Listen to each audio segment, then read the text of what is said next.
میں سوال یہ اٹھانا چاہتا ہوں کہ وہ پشتون اور وہ بلوچ اور وہ سندھی اور وہ پنجابی اور وہ گلگت بلتستانی اور وہ آزاد کشمیر تمام اکائیوں کے باسی جو اس ملک کے باسی ہیں، پاکستان کے لیے ہر لیول پر قربانیاں دی.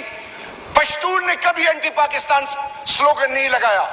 یہ نقیب اللہ محسود کو جب شہید کیا گیا تو مجھے اور مراد شہید کو پرائم منسٹر صاحب اس وقت پرائم منسٹر نہیں تھے، ہمیں پریس یہاں پہ اسلام آباد میں بھیجا گیا پریس کلب کے آگے. نقیب اللہ محسود کی شہادت کی بات تھی. میں نے وہاں پہ جب تقریر کی تو بڑی تالیاں بجی. اینڈ میں جب میں نے کہا کہ یہ پاکستان کا مسئلہ ہے اور پاکستان کے لیے ہمیں ایک ہونا پڑے گا، مجھے کہا گیا کہ پاکستان کی بات نہ کرو. اب دنیا کی تاریخ، موجودہ کنٹمپرری ہسٹری اٹھا لیں کہ ایک ملک کے اندر ایک ملک کے جھنڈے کو، ایک ملک کے انسٹیٹیوشن کو، ایک ملک کی عزت اور وقار کے معاملے میں جب بات کرو آپ کو روکا جائے. ہم نے دل بڑا کیا، چپ رہے. 2018 کی الیکشن آئے، اسٹینڈنگ کمیٹی کی میٹنگ میں یہ بات ہوئی. علی وزیر میرا بھائی ہے، محسن داوڑ میرا بھائی ہے، ان کو بٹھایا. جب انٹیریئر میں ان کو بلایا کہ آپ کے کوئی مسئلے ہیں، block I D card 1,81,000 clear کیے، پاسپورٹ، تمام اداروں کو بٹھایا کہ ان کے جو جینین مسائل ہیں وہ حل کریں. ہم نے ان کے لیے ایک علی وزیر کے علاوہ ہم نے محسن داوڑ دونوں کے لیے ہم نے وہ جس طرح الیکشن لڑا جاتا ہے نہیں لڑا. ہم نے وہاں پہ یہ سوچ اپنائی کہ ان کو مین سٹریم میں لے آئیں، ہمارے ساتھ چلیں گے، ملک کے ساتھ چلیں گے.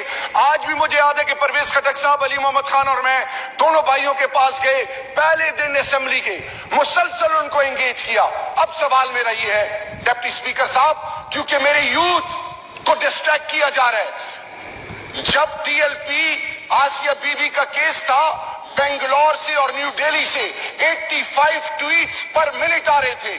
پوری دنیا نے پاکستان پہ نظری کی ہوئی ہے. پاکستان کو ڈیسٹیبلائز کرنا، پاکستان کو پولرائز کرنا، اداروں کو آپس میں لڑانا، افواج پاکستان کو ایسے پیش کرنا کہ یہ ولن، اور لوگوں کو یہ احساس دلانا کہ تم محروم ہو. یہ کیا امریکہ نے یہ اس ملک کے اندر فیصلے کرنے ہیں؟ کسی نے باہر سے آ کے کرنے ہیں؟ اس ایوان میں بیٹھنے والے اپنی ذات کی تو بات کرتے ہیں، جب پاکستان کی بات آئے تو وہ تقسیم در تقسیم ہوتے ہیں. کس نے غفار خان، وہ میرے بزرگ ہیں، ولی خان میرے بزرگ ہیں، باقی تمام پولیٹیکل پارٹیز کے جو ہیڈ رہے ہیں، اگر غداری کا یا کسی نے الزام لگایا، حکومت آپ کی گزری کیوں آواز نہیں اٹھایا کہ آپ نے بزرگوں کو کیوں غدار ڈکلیئر کیا؟ اب سوال یہ ہے کہ میرا جو سوال ہے، نقیب اللہ محسود کے لیے سارے جمع ہوئے. نقیب اللہ محسود کا راؤ انوار کے ساتھ مسئلہ تھا، ادھر سے بات چلی، 9 نکاتی ایجنڈا ان کا آیا. 9 نکاتی ایجنڈا وہی تھا جو تحریک انصاف کا تھا، ڈرون کے حوالوں سے، مائنز کے حوالے سے، اسی طرح ناکوں پہ ساری چیزیں ان کی مان لی گئی. پھر میں ان کو بار بار کہتا رہا. اسی طرح طاہر داوڑ شہید کی. میں سوال یہ پوچھنا چاہتا ہوں آج پاکستانیوں سے کہ جب لاش آئی، طاہر داوڑ میرا تھا، پاکستانی تھا، مجھے یہ بتائیں کہ لاش میں نے لینی تھی. مجھے وہاں پہ این ڈی ایس سے کہا جاتا ہے کہ لاش ہم منظور پشتین کو دیں گے. محسن داوڑ آیا کہ میں نے ان سے نیگوسیشن کرنی ہے. میں نے کہا آپ میرے پارلیمان کے ممبر ہو، آپ نیگوسیشن کرو. میں نے تو اس پر اعتماد کیا. اس میں پاکستان فوج کو گالی دینے کہاں سے آئی؟ پاکستان کو کے جھنڈے کو پاؤں کے نیچے رکھنے کی بات کہاں سے آئی؟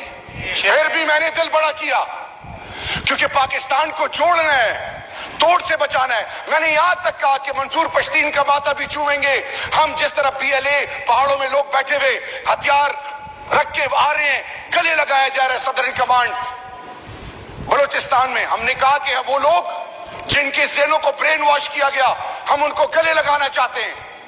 لیکن جو قانون اور آئین اللہ اور اللہ کے رسول کے بعد دھرتی ماں، اس پر سب کچھ قربان ہے.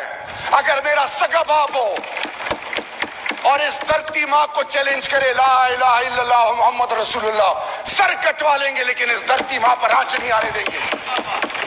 یہ کیا بات